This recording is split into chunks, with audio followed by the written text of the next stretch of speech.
Have Newcastle turned the corner? I think they have.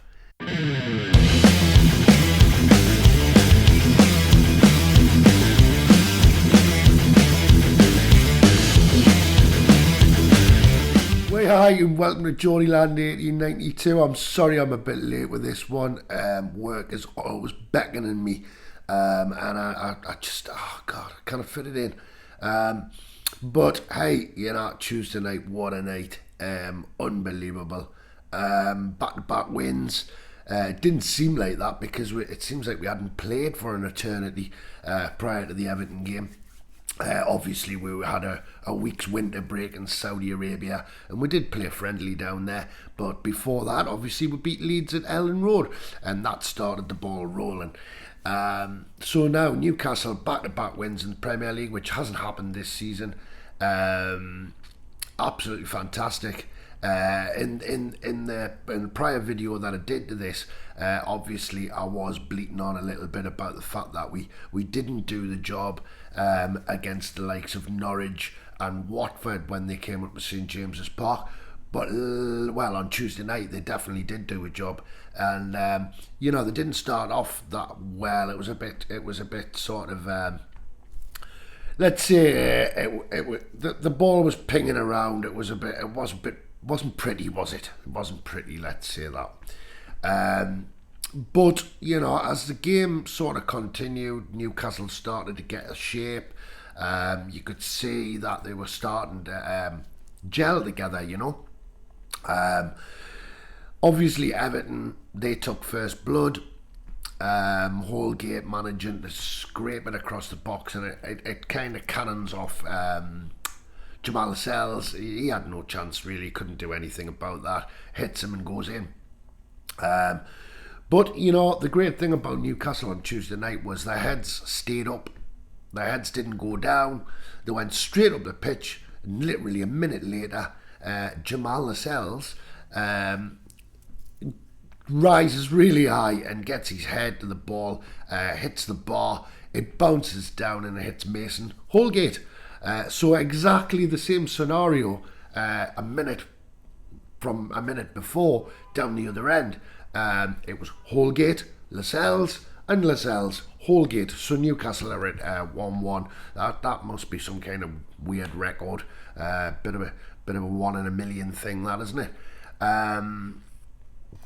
But Newcastle, after that, once they got the equaliser, I mean, they did, bit by bit, they started to up their game, up their level, up the gear. And, you know, by the second half, Newcastle really were flowing, ebbing and flowing. They were looking really good. You know, they seemed to be working really, really well together. Obviously, in the 56th minute, Ryan Fraser getting the second goal for Newcastle, and how happy did he look to get that goal. He was just, you could see he was delighted. And I mean, the atmosphere at St James's Park on Tuesday night was absolutely electric. The war flags going, the giant flag. I've got some footage of that just here. I'll put that on now.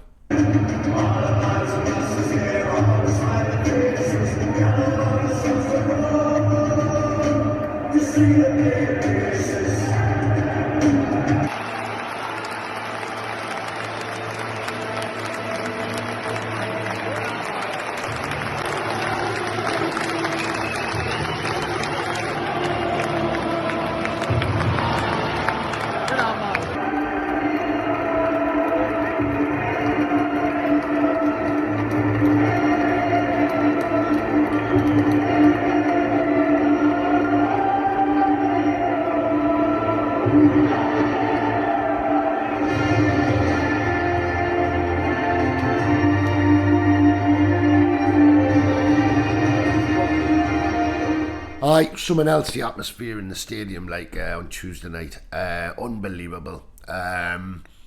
So of course, like, Newcastle are 2-1 up, and being a Newcastle United supporter, 2-1's never enough. You're always worried the nerves are always gunning, like. So, you know, you're kind of hoping that we can get away and get a third. And we did exactly that. In the 80th minute, Newcastle getting a free kick, and Trippier stepping up to take the free kick, up and over the wall, and puts it past Little Arms Pickford in his near post. What a goal. What an absolute screamer of a free kick. Beautiful, beautiful. Obviously, at the start of the game, I was a bit kind of disappointed that Dan Burn and Bruno Gimenez weren't going to start, because I was just dying to see the new players, you know. I mean, on the other hand, Matt Targett did start, and he had a hell of a game. Sant Maximum was absolutely out of this world. Fraser just went for everything. He ran his socks off, God bless him. I can't go individual players. I'm just going to say that I can't pick out a bad player. I can't pick out anybody. I really thought that it was a really good performance from everybody, and they put more than 100% in. Unbelievable. Bruno did come on for the last few minutes. We got we saw him with a cheeky little back heel across there to the edge of the box, the corner of the box. I think he's going to be some boy. This he just oozes with confidence, even though he was only on there for a couple of minutes. I'm really looking forward to seeing this lad playing a full game, and hopefully Dan Burn, infected toe, I heard. That's what I heard, but I don't know if that's true. Hopefully he'll be coming in. But to say that, I thought they did all right at the back against Everton. I didn't really think much of Everton, to be fair. I really don't. I thought Dele Alli was very poor, and so I'm kind of glad we've dodged a bullet there, not buying him, because we were kind of in for him, weren't we? You know, it's early days for him, like, but I wasn't impressed anyway. Aye, so Aston Villa at the weekend, Stevie Gerrard bringing his club, Aston Villa, to St James's Park. It's going to be a tough one, that. It's going to be a tough game. They're all tough games. It's a Premier League. I think in the end, you know, they've got goals in them, Aston Villa.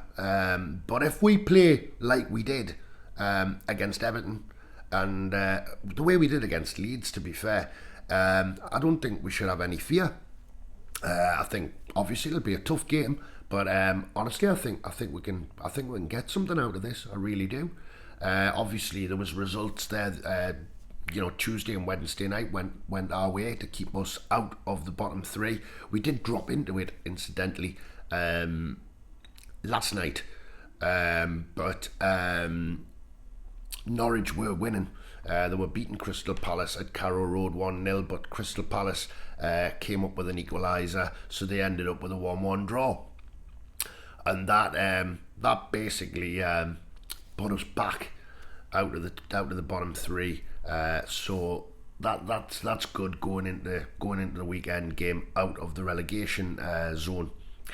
But we've just got to keep hacking at it. We've just got to keep battling. And if they put in performances like they did against Everton, I really honestly don't think that we've got a lot to worry about.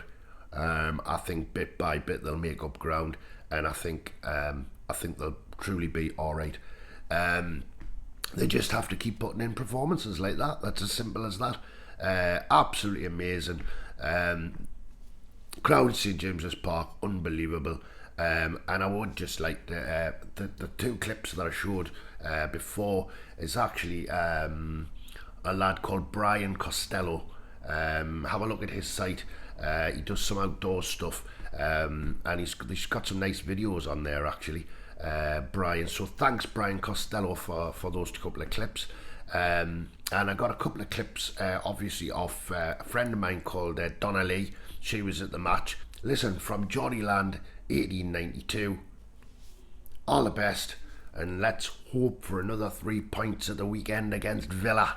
Come on!